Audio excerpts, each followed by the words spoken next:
안녕하세요. 백운살 신전의 신녀 관음사월에 인사드리겠습니다.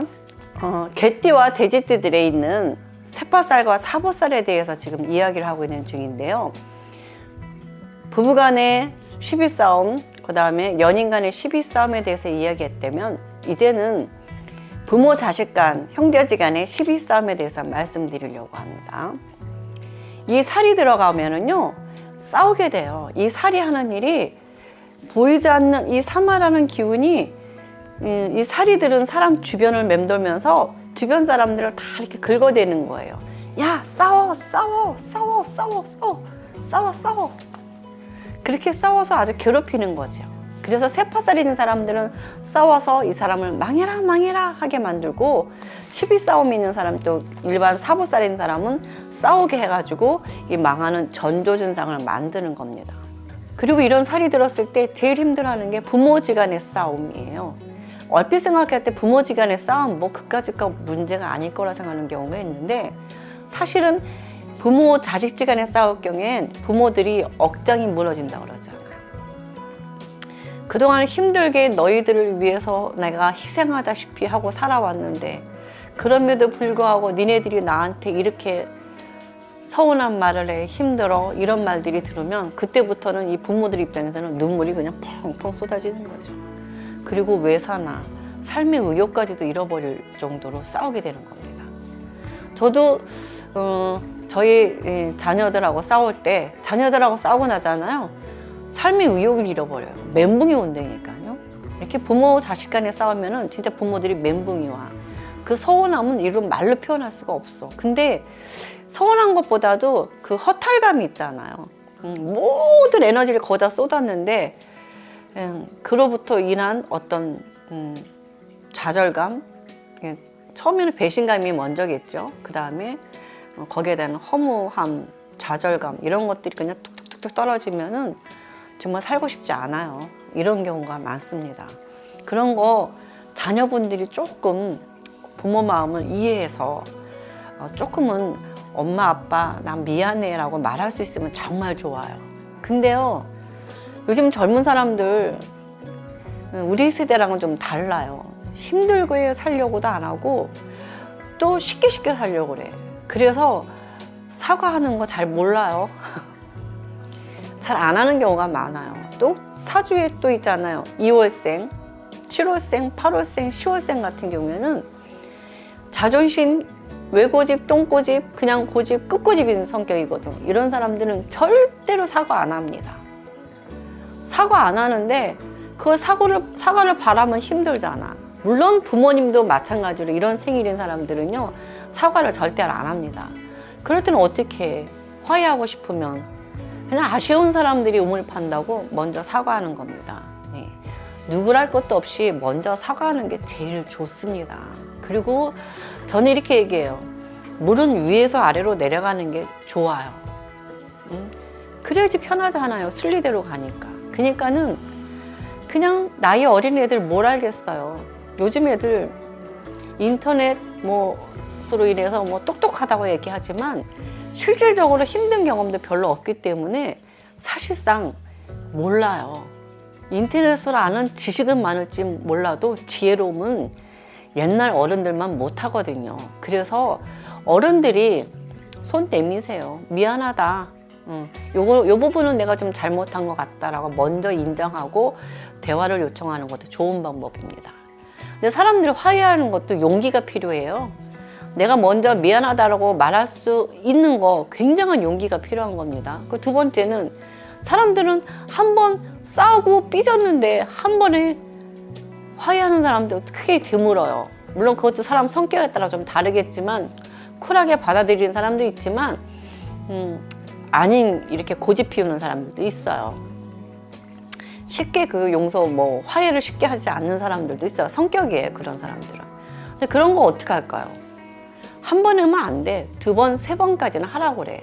우리 말에는 꿀려도 세 판, 괜히 그런 말이 있는 게 아니거든. 세 번은 한 번 정도 더 시도해봐라. 세 번 시도했는데 그럼에도 불구하고 화해가 안 된다면 그럴 땐 조금 거리를 두세요.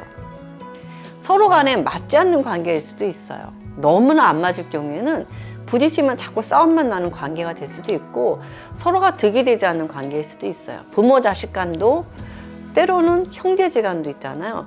만나면 싸우거나 만나면 서로 뒤통수 까거나 좋은 관계가 아닌 그런 궁합 관계가 있어요. 그럴 경우에는 서로가 해가 되는 관계도 있기 때문에 그럴 때는 조금 거리를 두시는 것도 나쁘지 않아요. 물론 마음은 편치 않습니다. 내 가족이고 내 부모인데 사이 안 좋게 지내려면 가슴이 항상 남아있어요.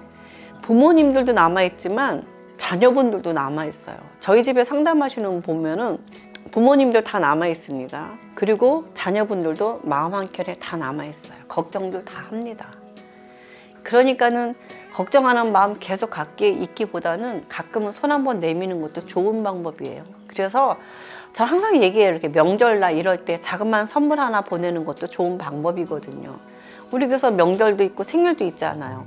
어버이날도 있고 뭐 발렌타인데이, 화이트데이 이런 날, 그런 날을 기점으로 해서 그냥 화해하기 힘드니까 그런 날 조그만 선물 하나 보내면서 화해를 요청하는 것도 아주 좋은 방법입니다. 이렇게 화해를 하는 것도 좋아요. 특히나 올해 그 19세, 18세, 19세인 친구들은 이제 한참 예민한 시기예요. 고등학생이잖아요. 곧 대학을 가야 되는데 예민해. 아직 미성년자잖아요. 아직 완전하게 무언가를 판단할 능력은 없는데 막 마음속에 간질간질한 게 막 이렇게 화도 나고 짜증도 나고 막 스트레스가 막 이렇게 남아 있어요.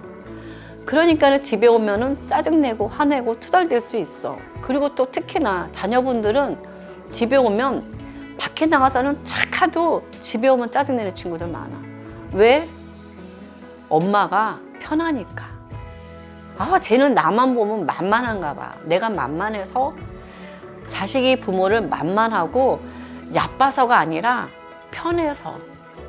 그래도 내 편일 것 같고 내가 이래도 봐주고 저래도 봐줄 것 같다는 편함.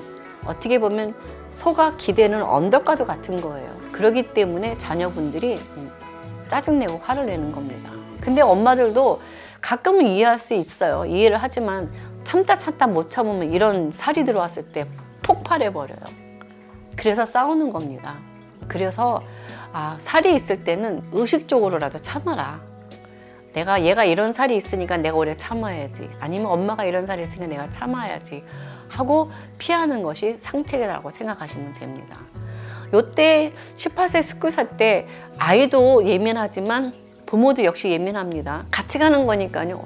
옛날에 아이가 고3이면 엄마도 고3이라고 그러잖아요. 근데 요 시기를 잘 보내야 아이들이 잘 보내야 그 다음에 엄마가 편해. 일단은 대학을 좋은 데 보내놓고 자기가 할 일을 잘할 수 있게 만들어 놓으면 그 다음은 엄마들이 손이 덜 가. 근데 만약에 대학도 안 가고 일자리도 못 잡고 계속 방황하면 계속 신경 써야 돼, 엄마들이. 그렇기 때문에 이왕이면 조금 20살까지는 엄마가 조금 부모가 희생하는 것밖에 없어요. 부모가 자식을 위해서 희생하는 거지. 희생 정신이 받침이 돼야 자녀를 키울 수 있는 거야.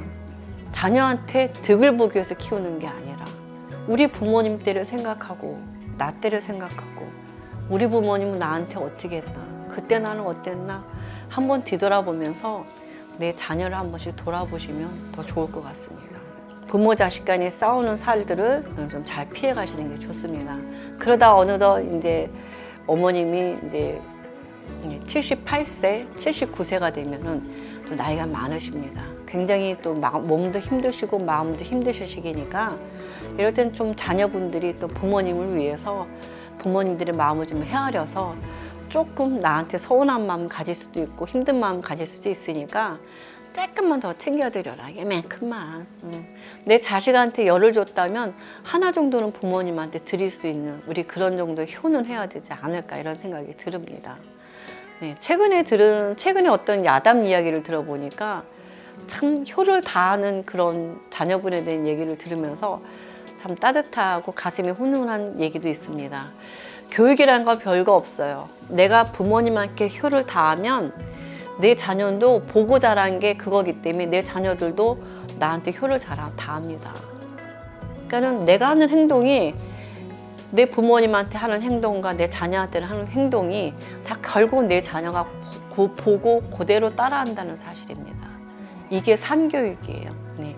말로 하는 이런 경우보다는 산교육이 더 많이 중요하기 때문에 되게 중요해요. 옛날에는 부모가 말 따로 행동 따로 했으면 자녀들이 참았던 시대라면 요즘은 안 참아요. 엄마 안 그랬잖아 이렇게 대드는 시대거든. 그렇기 때문에 내가 말과 행동이 같아지기 위해서 내 스스로가 좀 노력을 해줘야 되는 시대가 됐어. 근데 이렇게 바뀌어가고 있는데 나 혼자 옛날 생각하고 살면 될까요? 안 될까요? 안 되는 거예요. 그래서 시대에 발맞춰 가라. 과거를 돌아보면 미래가 없는 거예요.